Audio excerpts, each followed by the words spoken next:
Hello, thank you for joining us today in our study of First Kings. Today we're in First Kings chapter 10, and in this particular chapter we have the account of the Queen of Sheba coming to visit Solomon. Now, as we examine this particular chapter, there are several things that are interesting to point out and that help us see truly the reputation of Solomon, but also to see the impact that Solomon has both on his country and on the greater world around him. So let's look at three different things today.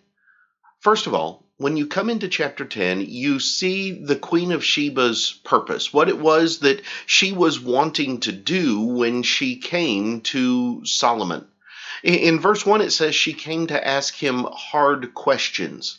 And what we really find, especially in her response beginning in verse number 6, is that she is extremely skeptical of the questions or of the abilities that Solomon has been famed to have.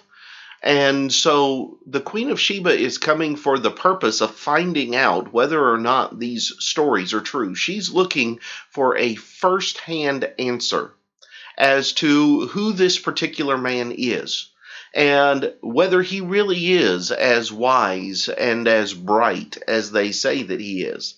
Now, obviously, Solomon does not take the source of his wisdom as being his own intelligence, and the Queen of Sheba is going to acknowledge that. But she says in verse 6, "It is a true report which I have heard in my own land about your words and your wisdom. However, I did not believe the words until I came and saw with my own eyes. And indeed, the half was not told me. Your wisdom and prosperity exceed the fame of which I heard." She didn't believe it. She didn't believe that it was possible for someone to be as wise and as knowledgeable as Solomon. And she certainly didn't believe that the king of Israel was going to be the one who had the wealth and the prosperity that was being reported. And yet both were true.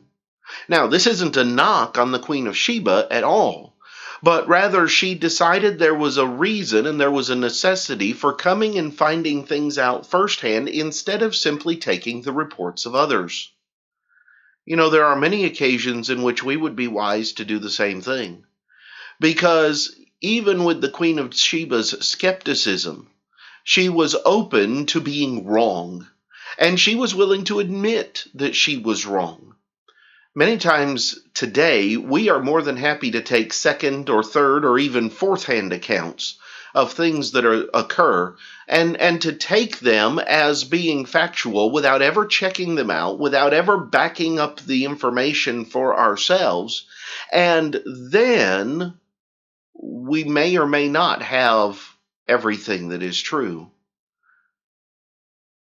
The Queen of Sheba was willing to look at things for herself. But you know, one of the other things that we have the propensity to do is to only look at things that already match and only see things through the lens of what we already agree with. We have to be willing to admit that we're wrong. We have to be willing to admit that things that we've been told might not be right, but we also have to be willing to admit that sometimes we've had the wrong idea about things. The Queen of Sheba was willing to check things out for herself, and her purpose was to know, she was on a fact-finding mission, to know one way or the other how these things truly were. When you come down to verse 24, you see the second area that I want us to look at this morning. And that is the fact that all the earth sought the presence of Solomon to hear his wisdom, which God had put in his heart. Solomon is not just going to receive the Queen of Sheba from a foreign nation, but rather there are going to be people that are going to come from all over the world.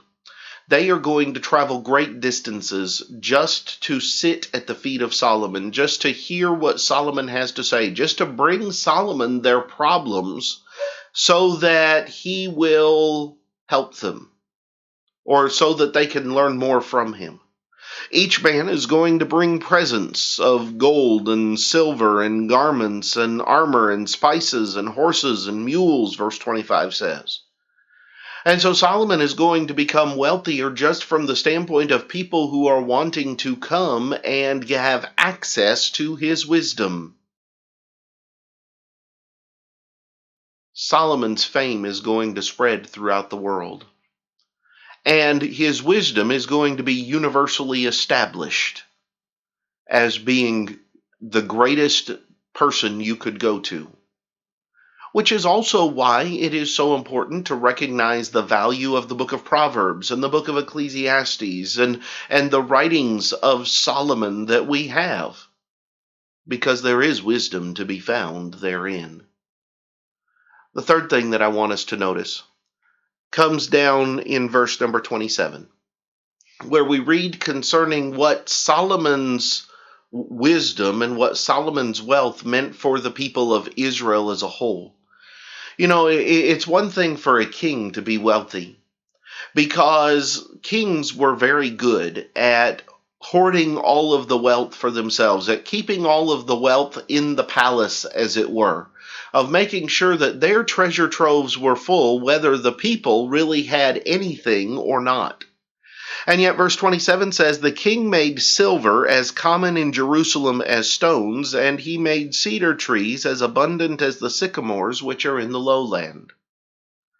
Solomon isn't the only one who is going to benefit from the people that are coming in worldwide to bring their gifts and to bring their treasures to Solomon, but rather the entire city of Jerusalem, and yet throughout the region of Israel by extension. It is going to be such that silver is going to be as common in Jerusalem as stones. In other words, they are going to be a very wealthy people. There's going to be several instances where it's going to be talked about that silver was made to be as nothing when it comes to value. And that idea, or that particular idiom, is the idea that silver was so common. In fact, everybody had access to it, that it wasn't considered a rare metal anymore. It wasn't considered something that was precious because of its scarcity. Doesn't mean that it didn't have any value to the people, or that it wasn't a commodity worth trading in, but rather the fact that the people were so wealthy, that the people of Israel had so much wealth, that things that the rest of the world considered to be very precious and very valuable were considered common to the people of Israel. Now, with that being said, it says a lot concerning Solomon. It says a lot that Solomon didn't try to hold all of the riches and all of the wealth to himself, but rather he utilized the wealth that was coming in to help establish and to strengthen his people's prosperity as well. Solomon is going to be a great builder king. He is going to be a king of great wisdom, but he is also going to be a king that is going to earn the love and the respect of the people around him.